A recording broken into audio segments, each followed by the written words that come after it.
Kwariho Yesu, kwariho Yesu, atunga ari wazajana, abatume aboyibona Yesu, alekure umugeni wamwemeye, azareba imyambaro y'umugeni, ariyo mirimo yo mugeni wa Yesu witegure, ari hafi yo kuzamujyana mu byicaro byiza byo mu ijuru, yateguriye abamwizera bushya.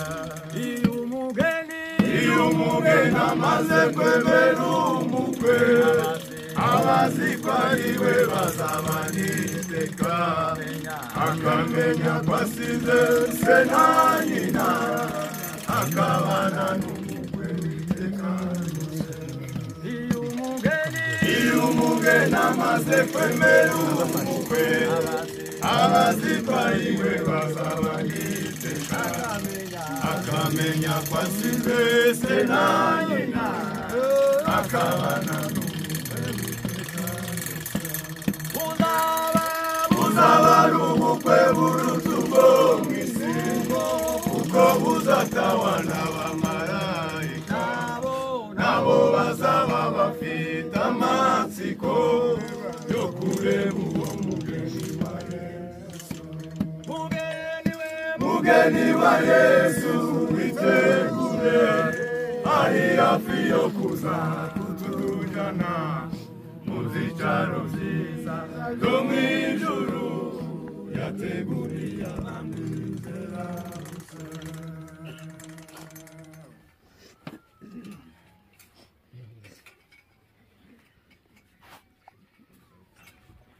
Buzaba ari ubukwe buruta ubwo mu isi, kuko buzatawa n'abamarayika, nabo bazaba bafite amatsiko yo kureba uwo mugeni wa Yesu. Mugeni wa Yesu witegure, ari hafi yo kuza kutujyana mu byicaro byiza byo mu ijuru, yateguriye abamwizera bose.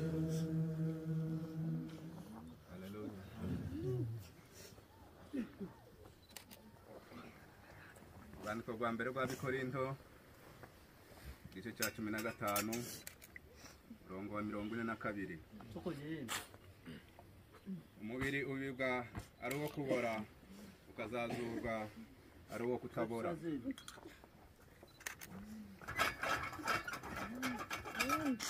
Ufite ubwiza, ubibwa ufite isuzuguriro, ukazazurwa ufite ubwiza.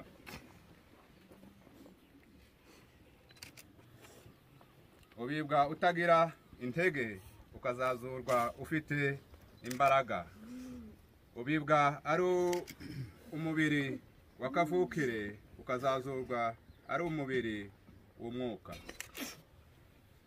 Kadusabe abapasiteri bashyiremo indabo, hanyuma bakurikiwe n'umuryango.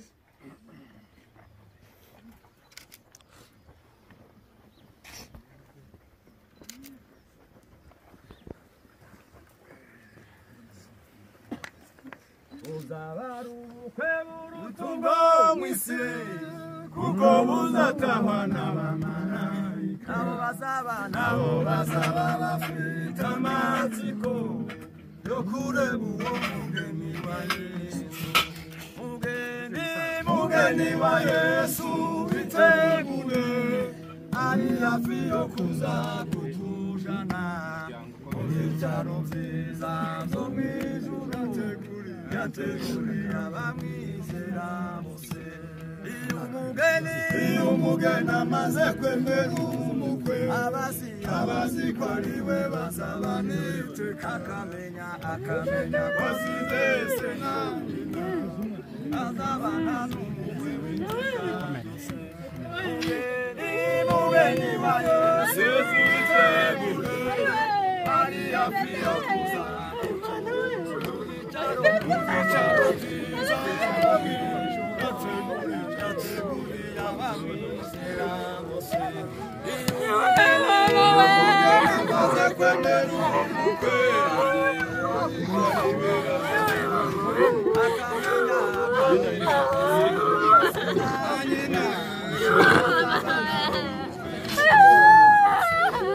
umugeni wa Yesu ari hafi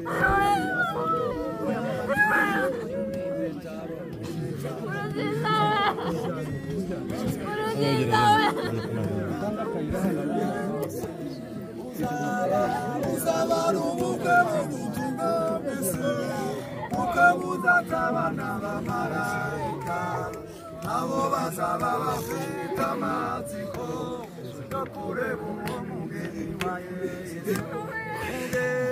Mugeni wa Yesu yitegure ari hafi yo kuza kukujana mu byaro byiza byo mu ijuru yateguriye abamwizera. Akabageza kure amawazo akaza kongorera akakubwira ngo noneho turashize, noneho turapfuye. Ukareba indi miryango ukabona abantu barororotse, bamwe barabyaye abana benshi, ariko ukareba mwebwe mwarapfushije, ukiheba ugacika intege. Umvagira nkubwire, nubwo mwaba mutunze, nubwo mwaba mutunganiwe, nubwo mwaba muri benshi, nubwo mwaba muri bakeya, iwacu sino, iwacu ni mwijuru. Haleluya.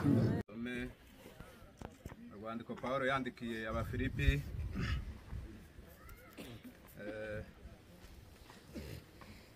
igice ni cya 3 n'umurongo wa 20. Igice cya 3 n'umurongo wa 20. Naho twebweho iwacu ni mwijuru, niho dutegereje umukiza ko azava, ari we mwami Yesu Kristo, uzahindura uyu mubiri wo gucishwa bugufi kwacu akawushushanya n'umubiri w'ubwiza bwe. Amen. Twongere dusome urwandiko rw'Abatesalonike igice cya 4, Abatesalonike ba mbere igice cya 4 umurongo wa 17. Abatesalonike ba mbere igice cya 4 umurongo wa 17. Dushaka duhere ku wa 16. Kuko umwami ubwe azaza amanutse ava mu ijuru, arangurura ijwi rirenga, hamwe n'ijwi rya marayika ukomeye n'impanda y'Imana. Nuko abapfiriye muri Kristo nibo bazabanza kuzuka, maze natwe abazaba bakiriho basigaye duhereko tujananwe nabo, tuzamurwe mu bicu gusanganira umwami mu kirere. Nuko rero tuzabana n'umwami iteka ryose. Amen. Yesu nashimwe. Haleluya. Twongeye gushima Imana se umwami wacu Yesu Kristo, yongeye kandi kuturinda, ikaba yongeye kandi kutugeza kuri uyu. Biremerewe kuko dutuye mu isi y'abapfa, twambaye umubiri ubora.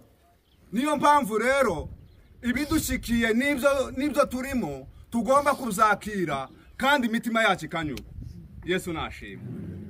Ndabona turi kumwe n'abantu benshi baturutse henshi hatandukanye, turabakiriye. Uhereye ku itorero ry'inzira y'ukuri tubashe kubana muri uyu mwanya, turabakiriye tuvuga ngo nimwegere mu nzu y'Imana, Imana yo mu ijuru duhanana umugisha muri uyu mwanya turimo. Ndabona turi kumwe n'umuryango, ababyeyi basizwe n'umwana, abana basizwe n'umuvandimwe, abasizwe n'inshuti. Namwe turavuze ngo nimwegere muri uyu mwanya, Imana yo mu ijuru ikomeze iduhanana imigisha. Ndabona turi kumwe n'imiryango itandukanye, iturutse henshi hatandukanye. Namwe muri uno mwanya, namwe turabakiriye ngo nimwegere, Imana yo mu ijuru iduhanana imigisha. Turi kumwe na bene data ba hano muri iki gihugu cy'Ubugande, twazanye nabo, hari nabo dushobora kuba twasanze hano. Namwe turabakiriye ngo mwegere muri uyu mwanya, Imana yo mu ijuru iduhanana imigisha. Hari abo twaturukanye Imbarara, barimwo abakristo, barimwo abakozi b'Imana.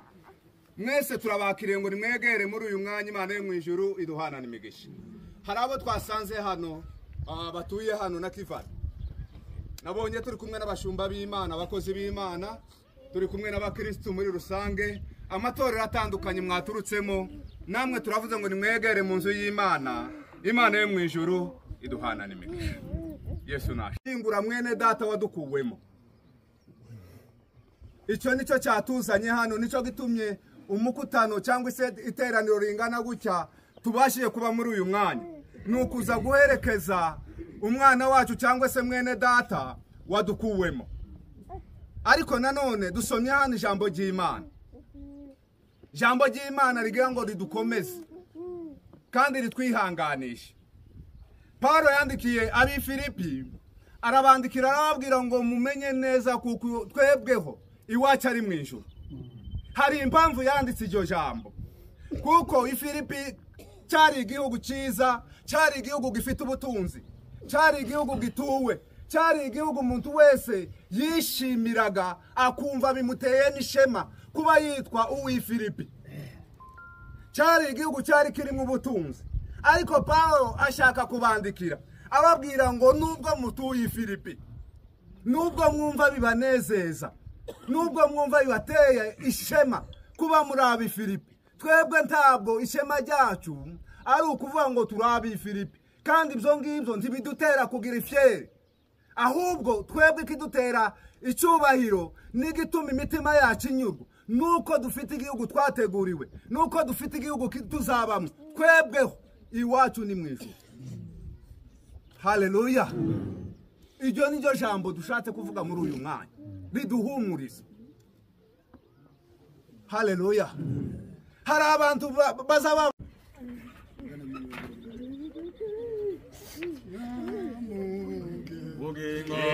wacu ni kumuzise, nibuke rwose nibura amacane kandi nishimo ntabwo birashira mwamudahinduka kandi nishimo ntabwo birashira mwamudahinduka tuguma gumana nanjye kuko umusukuze dore burije aminga ndagushaka nimurabane bose bo kumfasha tugumane nami tuguma nimurabane bose bo kumfasha tugumane nami tuguma imisi yose mana gushaka mwami iyo satani yateyo rwanda cyane ntawundi mfite ubasha kundabara tugumane mwami tuguma ntawundi mfite ubasha kundabara tugumane mwami tuguma singira umazi numwe turi kumwe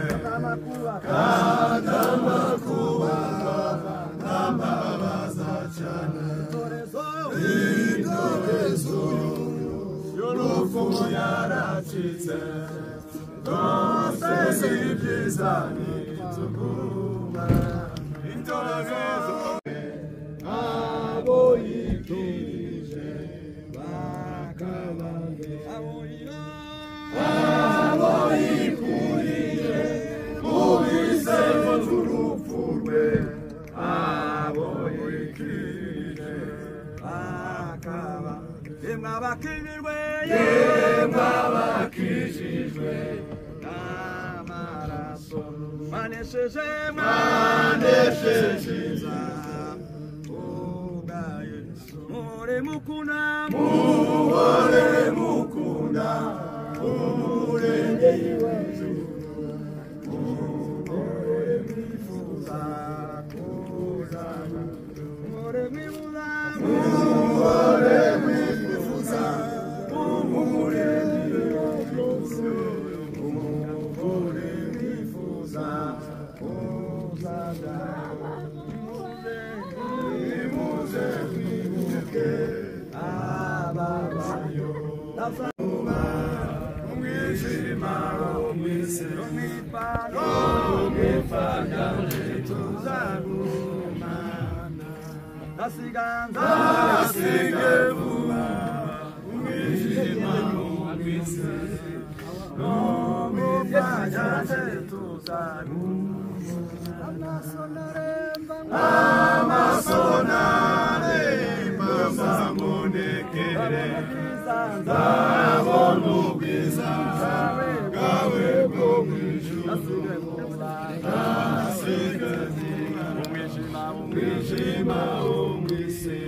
Hallelujah.